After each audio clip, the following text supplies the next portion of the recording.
The agreement that seems to have been reached by Israel and Hamas is a significant step and a historical turning point for peace and stability in the Middle East. That starts with the release of hostages, the unhindered access for humanitarian aid, and the cessation of all hostilities.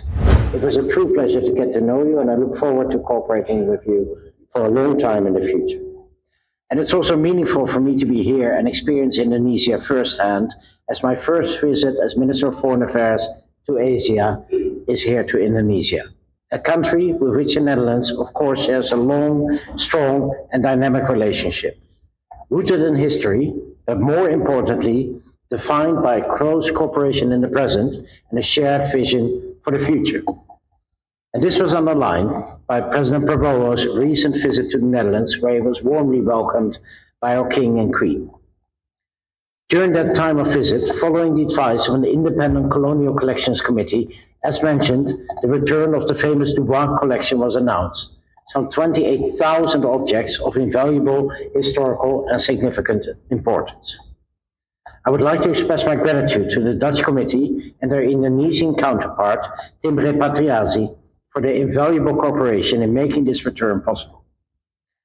Ladies and gentlemen, the partnership between Indonesia and the Netherlands is broad and it is growing.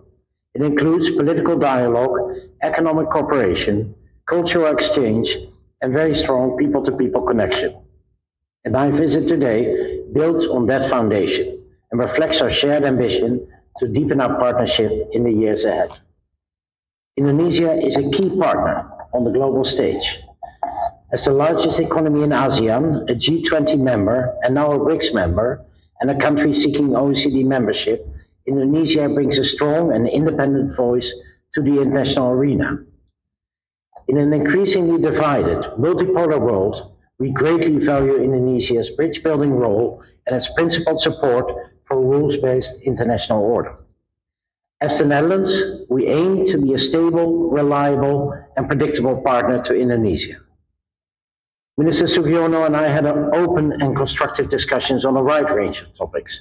We talked, as he just mentioned, about the ongoing Russian aggression in Ukraine, and we also went into depth to the devastating conflict between Israel and Hamas and the Gaza peace plan presented by President Trump in particular. The agreement that seems to have been reached by Israel and Hamas is a significant step and a historical turning point for peace and stability in the Middle East. It can put an end to 2 years of unimaginable suffering, but the full implementation of this plan is crucial. And that starts with the release of hostages, the unhindered access for humanitarian aid, and the cessation of all hostilities. I commend Indonesia for the constructive role you played in the realization of this plan, and it shows that Indonesia is a key player well beyond its own region. Throughout our conversations, we reaffirmed our shared values, human rights, international law, and multilateralism. And we also looked ahead. How can we work together to address today's global challenges, from climate change and sustainable development to regional security and food security? Our countries are already doing a great deal together. In 2023, we gave a fresh momentum to our joint declaration on a comprehensive partnership, with tangible results to show for it.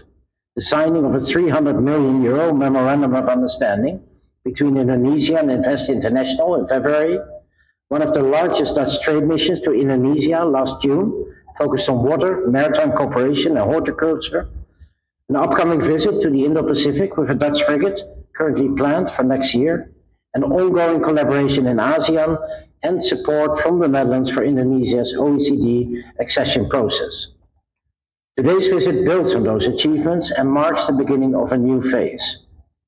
In the coming period, we will develop our joint plan of action for further shaping our cooperation. Bilaterally, in key areas such as water management, energy and food security, and regionally in the Indo-Pacific, with a focus on maritime security and as mutual gateways. With the Netherlands as Indonesia's entry point to the EU and Indonesia as our gateway to ASEAN. And multilateral through diplomatic coordination to promote our shared values and interests. And a concrete example of this was the signing that we just did of the NISCOPS II Memorandum of Understanding, a joint effort by the Netherlands, Indonesia, and the UK to make palm oil supply chains more sustainable and more inclusive, with a special focus on smallholder farms and reducing deforestation. We also discussed our strong economic ties, a key pillar of our cooperation. Indonesia's large young population and growing middle class make it an increasingly attractive market for Dutch businesses. And we're proud to be and hope to remain the largest European investor in Indonesia. And we're eager to continue supporting sustainable, inclusive growth. There are countless opportunities ahead, and seizing them is a shared priority. President Prabowo's visit to the Netherlands, his first visit to an EU member state following the conclusions of the CEPA negotiations, underlines his shared commitment. It sent a clear message to businesses in both our countries that mutual trade and investments are more important than ever. Oil palm smallholders.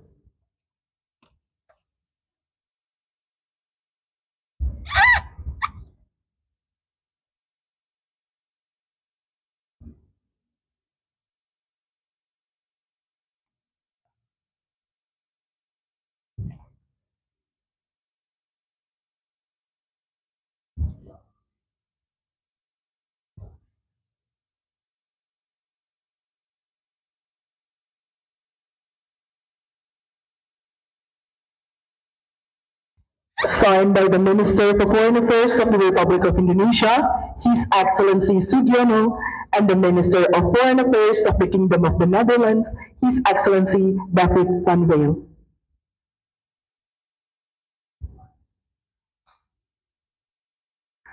Exchange of documents.